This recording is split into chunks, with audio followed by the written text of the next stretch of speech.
Hey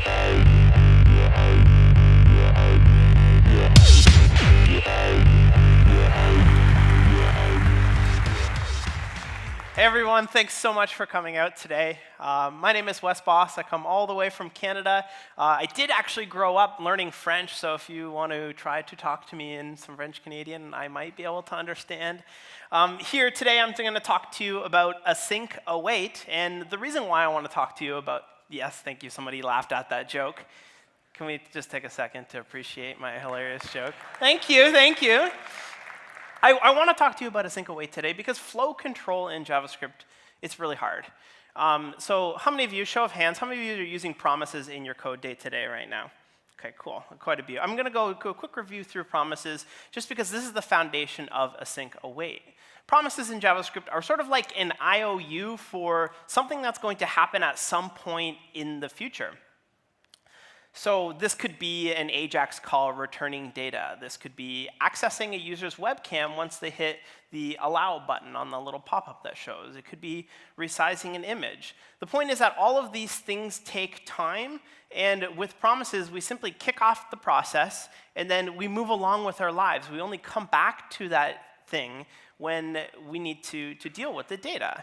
So, but why do we do it this way in JavaScript? And that's because JavaScript waits for nobody. It simply, everything in JavaScript is asynchronous, meaning that we kick off the process and we come back to it when we have to deal with the data or deal with the response. So let's relate this to real life, something that maybe you did this morning, which you want to make coffee, you want to drink your coffee, you want to cook your breakfast, and you want to eat breakfast.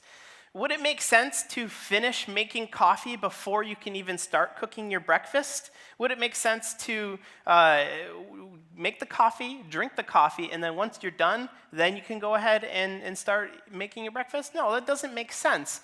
We want to really just kick off the process of making coffee and then come back to it and deal with the result accordingly.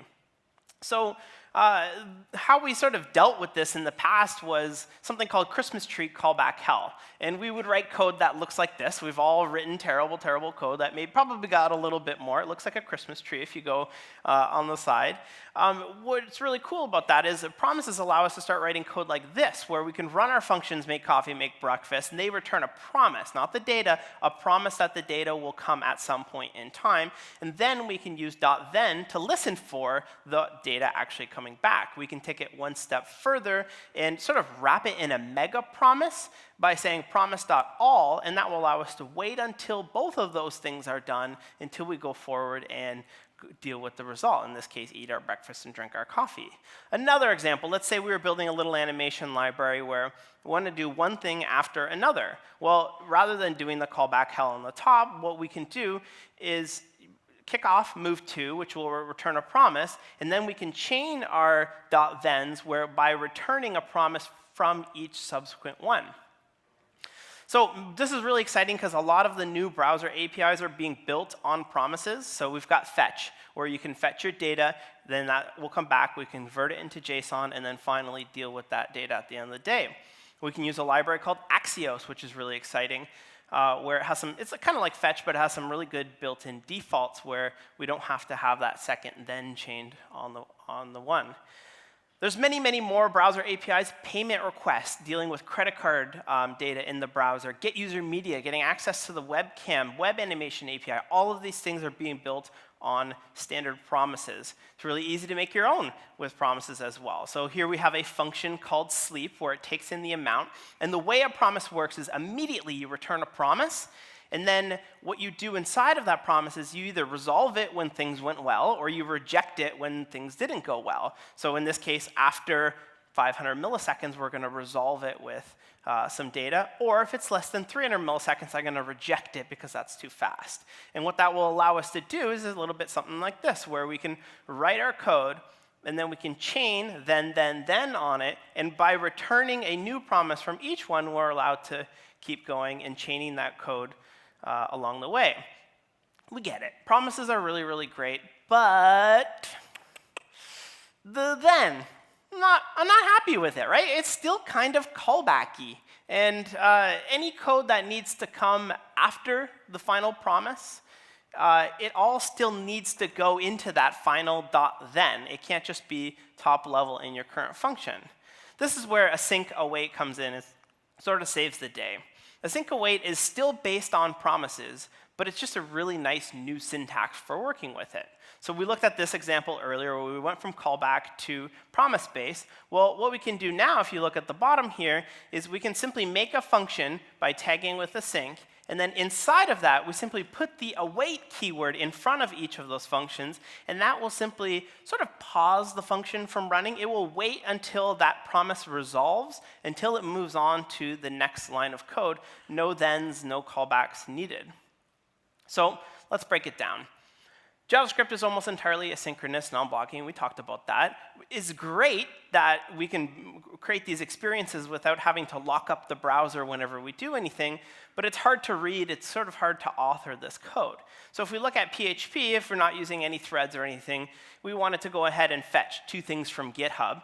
What we would do is we would fetch the first one, and when that comes back, we would fetch the second one. And then when that comes back, we have both pieces of data, and we can go ahead and use them. Reads really nice top to bottom. Not so great, because why am I waiting for Wes to come back before I go off and fetch the Scott? In JavaScript, what we can do is we can put both of those promises into variables, and then wait until both of them come back. They can both fire off one after another. And then we can wait for both of them to come back, and then we can use the data by creating some HTML and displaying it on the page. So the PHP is kind of easier to read, but the JavaScript is more performant because we're not like waiting on unnecessary things to finish. But I'm not really happy with either. So Async Await gives us synchronous looking code without the downside to actually writing synchronous code. So how does it work? First thing we need to do is mark our function as async. So you still keep your regular promise functions. Nothing changes with your functions that return a promise. What we do now is we create an async function by writing the word async in front of it. Then, when you're inside of an async function, you simply just await things inside of it. So you can either just await the sleep function, and that will just wait until the promise resolves. Or if you care about what's coming back from that promise, maybe it's some data from an API, then we can store that in a variable. So really, it's the best of both worlds. Let's take a look at another example here. So in this case, I'm sticking it into a variable, and that's another way that we can write it. And here I'm doing the PHP thing where I await axios.get, and then when that comes back, I'm going to await the second axios.get. That's kind of slow. We don't want to do that, right? So what we can do is we can simply await promise.all, and by passing promise.all our other two promises, we sort of make one big mega promise that we can await for both of them to finish. So one takes 1 second, one takes 2 seconds. It's going to wait the full 2 seconds before we go on to the next line of code. Now, that's great, but if you've ever seen any examples online, the error handling starts to ugly it up.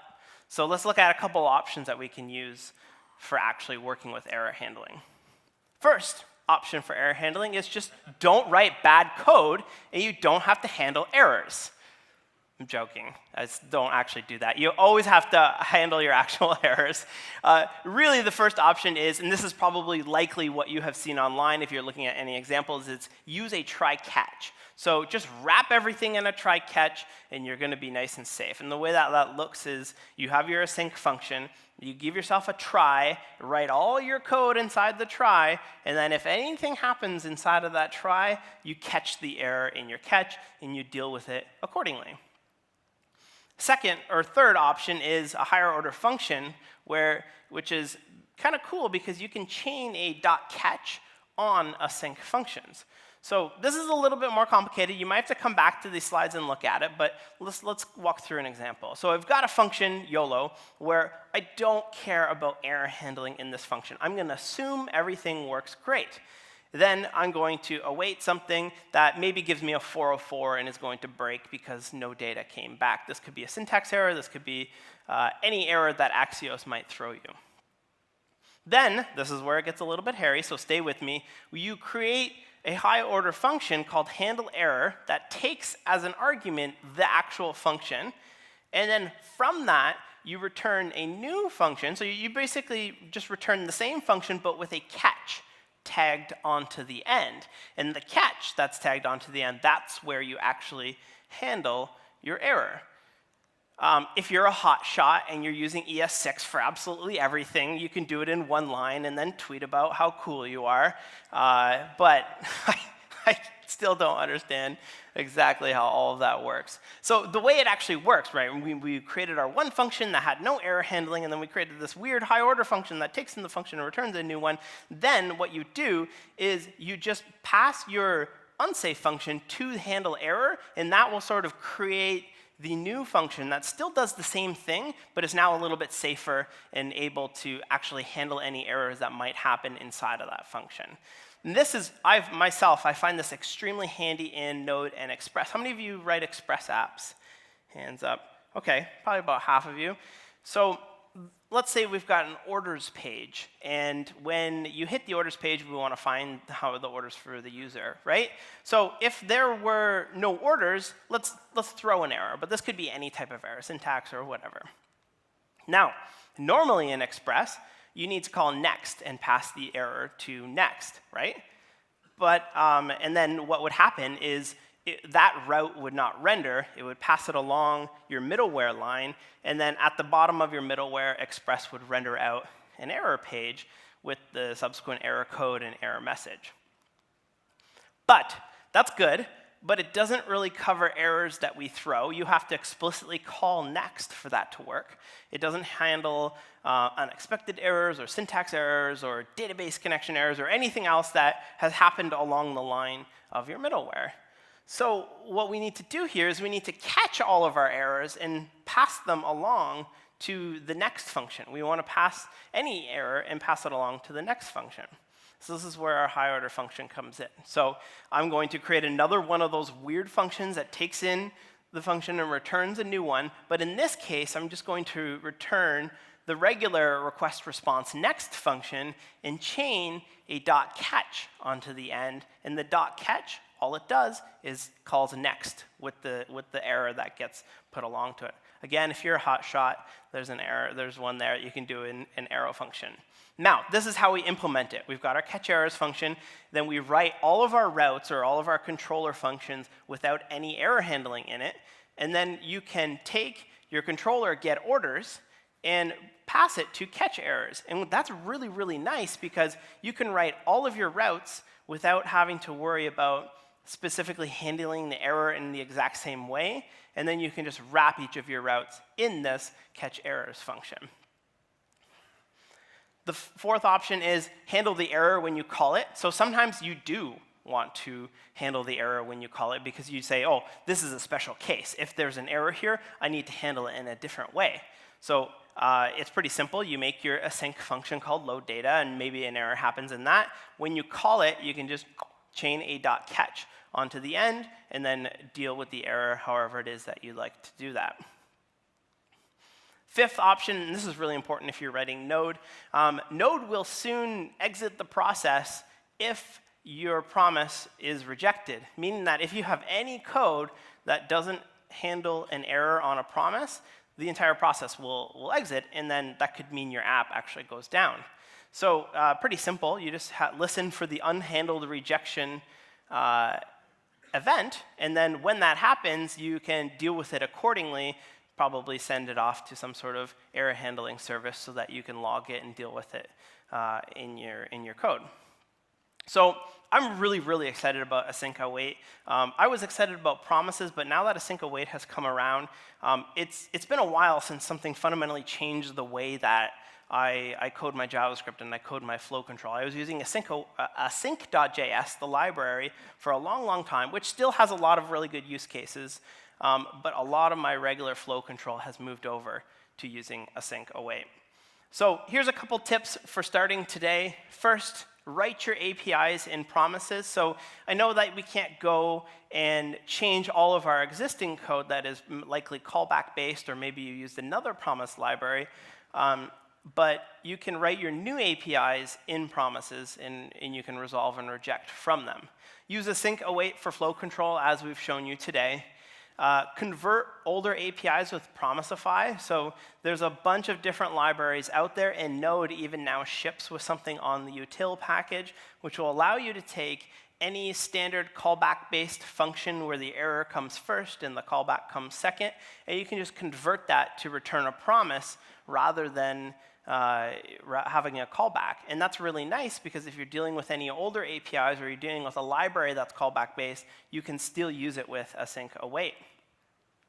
Finally, choose an error handling strategy. Take a look at the ones that I've explained here. You'll probably need 1 or 2 of them for your actual application and implement them into your actual application. So I want to encourage you, give Async Await a shot. I'm really excited about it, and I think it's really going to change the way that you build your application. Thank you so much.